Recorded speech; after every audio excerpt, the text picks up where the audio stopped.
হনুমান জয়ন্তী উপলক্ষে মাল্লাগুড়ির হনুমান মন্দিরে পুজো দিলেন মেয়র গৌতম দেব। আজ সারা দেশের মতো শিলিগুড়িতেও সাড়ম্বরে পালিত হচ্ছে হনুমান জয়ন্তী।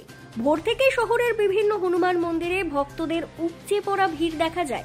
হিলকার্ড রোডের মাল্লাগুড়ি এলাকায় অবস্থিত হনুমান মন্দিরেও ছিল একই চিত্র। সকাল থেকে সেখানে চলে পূজার্চনা ও ধর্মীয় আনুষ্ঠানিকতা। এই বিশেষ দিনে পুজো দিতে মন্দিরে উপস্থিত হন শিলিগুড়ির মেয়র গৌতম দেব। মন্দিরে পুজো দিয়ে মেয়র বলেন, প্রতি বছর এই দিনে মাল্লাগুড়ির হনুমান মন্দিরে আসা হয়। এবছরও এলাম এবং শহরের সব মানুষ যাতে সুস্থ শান্তিতে থাকেন সেই কামনাই করলাম। পুজোর শেষে তিনি মন্দির প্রাঙ্গণে কিছু সময় কাটান ও ভক্তদের সঙ্গে শুভেচ্ছা বিনিময় করেন।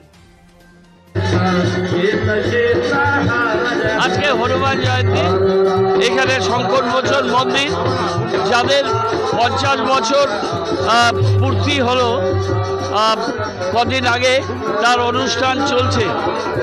সেই মন্দির থেকে, সেই শঙ্কর মোচন মন্দির থেকে যজ্ঞ করে এবং পুজো দিয়ে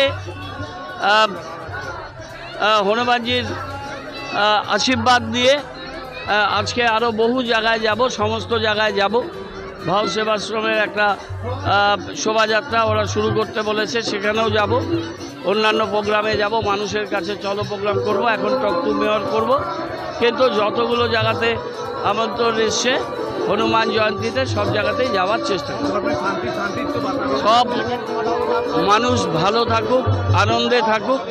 শিলিগুড়ি আমরা ভারতবর্ষ তথা বিশ্বের অন্যতম সেরা জায়গা করতে চাই। সবার শান্তি, সমৃদ্ধি এবং উন্নতি কামনা করি।